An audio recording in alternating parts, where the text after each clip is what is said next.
instead of a noun or a noun phrase is called a pronoun. Pronoun అంటే తెలుగులో సర్వనామం అంటారు.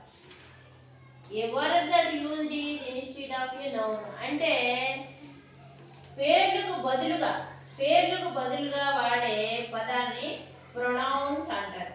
పేర్లకు బదులుగా అంటే మనుషుల పేర్లు పెట్టకుండా ఆమె ఈమె అంటారు. అతను ఇతను అవి ఇవి వాళ్ళు వీళ్ళు అని వాడతాం. అవి తెలుగులో వాడతాం. అయితే ఇంగ్లీష్లో వాటినే I we she he you it they అని వాడతాం. I we she he you it they ఇవి వాడతాం. ప్రొనౌన్స్గా ఇంగ్లీష్లో వాటిని చెప్పుకుంటాం మనం. అయితే అలా చెప్పుకునేటప్పుడు కొన్ని ఎగ్జాంపుల్స్ చూడండి. Rani is a good girl. Rani is a good girl. Rani అనే అమ్మాయి మంచి అమ్మాయి. అయితే ఇక్కడ రాణి అని వాడారు. ఇది నౌను. ఈ నౌనుకు బదులుగా రాణికి బదులుగా షీ అని వాడతాం. She is a good girl. మిగతాదంతా సెంటెన్స్లో సేమ్ వస్తుంది. ముందుగా ఈ పేరు దగ్గర మాత్రము ఈ నేమ్ ఉన్న దగ్గర మాత్రం నేమ్ రాకుండా షీ అని వస్తుంది. దీన్నే ప్రొనౌన్ అంటాం. అంటే ఈ రాణి అనే పేరుకు బదులుగా షీ వాడాం. రాణి అనే పేరుకు బదులుగా షీ వాడాం. కాబట్టి ఈ షీ అనే పదాన్ని ఇక్కడ ప్రొనౌన్ అంటాం. అంటే నౌనుకు బదులుగా వాడాం కాబట్టి ఇదే ఇక్కడ pronoun. Next second example. Vijay is playing cricket. మళ్ళీ ఒకసారి చదువుతాను. విజయ్ ఈజ్ ప్లేయింగ్ క్రికెట్ అంటే విజయ్ అనే అబ్బాయి ఆడుతూ ఉన్నాడు, క్రికెట్ ఆడుతూ ఉన్నాడు. అయితే విజయ్కి బదులుగా ఇక్కడ హీ అని రాస్తాం. He is playing cricket. He is playing cricket. Vijay ప్లేస్లో హీ అని వచ్చింది, విజయ్ అని రాకుండా. ఈజ్ ప్లేయింగ్ క్రికెట్ సేమ్, మిగతాదంతా సేమ్.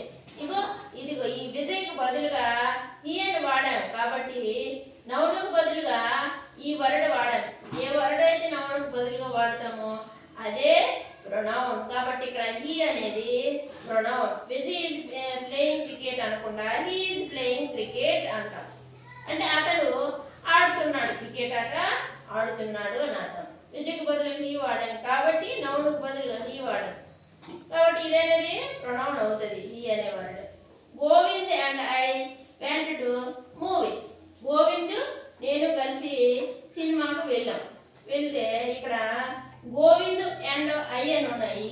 ఈ రెండు పేర్లకు బదులుగా ఉయ్ అని వాడతాం. అంటే మేము సినిమాకి వెళ్ళామంటాం కదా. ఉయ్ వెంట్ టు మూవీ. ఈ వెంట్ టు అనేది సేమ్ వస్తుంది. గోవింద్ అండ్ ఐ అనే దానికి నేను గోవింద్ కలిసి వెళ్ళాము అని చెప్పడానికి ఉయ్ అని వాడతాం. ఈ ఉయ్ అనేది ఇక్కడ ప్రొనౌన్. ఉయ్ అనేది ఇక్కడ ప్రొనౌన్ అవుతుంది. Next Suma, Vani and Renuka are dancing. Suma, Vani, Renuka dance చేస్తున్నారు. ఇక్కడ సుమ, వాణి, రేణుకకు బదులుగా దే అని వాడుతాం. దే ఆర్ డాన్సింగ్ అంటే వాళ్ళు డాన్స్ చేస్తున్నారు. ఇక్కడ ఏం చేసాము, పేర్లన్నీ వాడాము. కానీ ఈ పేర్లన్నిటికీ బదులుగా దే అని వాడాం. దే అంటే వాళ్ళు అని అర్థం. వాళ్ళు డాన్స్ చేస్తున్నారు. అంటే ఈ పేర్లకు బదులుగా దే అని వాడాం. ఇక్కడ ఇది ప్రొనౌన్. ఇక్కడ ఈ వర్డ్ అనేది ప్రొనౌన్. మళ్ళీ ఒకసారి ప్రొనౌన్స్ అంటే చెప్పుకుందాం. A word that is used instead of a noun or a noun phrase is called pronoun. ఈ ప్రొనౌన్స్ అనేవి జనరల్గా మనకి ఏంటి అవుతాయి అంటే I, we, she, he, you, it, they ఇవన్నీ వస్తాయి.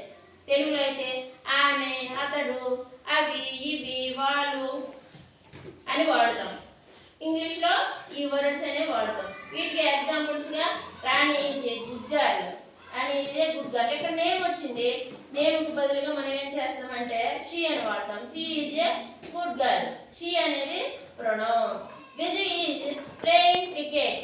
విజయ్కి బదులుగా హీ అని వాడతాం. హీ అంటే అతను క్రికెట్ ఆట ఆడుతున్నాడు. హీ అనేది pronoun. Govind and I went to movie. We went to movie అంటే ఇక్కడ గోవింద్ అండ్ ఐ అని రెండు పేర్లు వాడకుండా మేము మూవీకి వెళ్ళాం అన్నట్టు ఉయ్ అని వాడతాం. ఉయ్ అంటే pronoun. Suma, Vani and Renuka are dancing. Suma, Vani, Renuka అనే పిల్లలు డాన్స్ చేస్తున్నారు. దాన్ని పేర్లు మరి వాడకుండా వాళ్ళందరికి బదులుగా దే అని వాడతాము. They are dancing. ఇక్కడ దే అనేది ప్రొనౌన్ అవుతుంది.